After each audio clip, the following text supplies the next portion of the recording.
মজা না, শুধু অনলি ফর মজা। তাহলে তুমি কার কাছ থেকে লিখ করে দাও।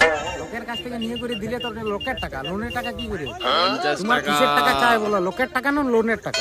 স্যার কেলা আমাদের ক্রোকোডাইলের গাড় কোম্পানি থেকে যে 6 লাখ টাকা ধার নিয়েছিলে সেই টাকাটা আমরা ফেরত দাও।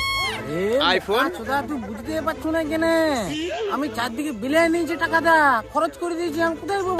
আরে স্যার তোমার পকেটে যে টাকাটা আছে সেটা লোনের টাকা, তোমার টাকা লও, আমরা ওই টাকাটা দাও। এই, এই, এই, তুই এখনই বললি লোনের টাকা দরকার, তাহলে আমার পকেটে কেন বুঝছিস? আমার পকেটের টাকাটা কি করে লোনের টাকা হলো? আমি তো লোনের টাকা কবে আমি শেষ করে দিয়েছি। তাহলে পকেটে টাকা দাও। লোন কি করে পকেটের টাকা হয়ে গেল? আরে স্যার আমি যে 6 লাখ টাকা দাও লোন দিয়েছি, টাকাটা আমি কোম্পানি কি করে শোধ করবো? কি করে শোধ করবি? ফোন মারাবি, আমি কি জানি। এই শালা তাহলে আমাকে কে টাকা দিবে? কোম্পানি দিবে। তাহলে কোম্পানিকে টাকাটা কে দিবে? গাড়ি পাস, গাড়ি গাড়ি পাস, গাড়ি পাস, গাড়ি কি করে? chiquis, chiquis,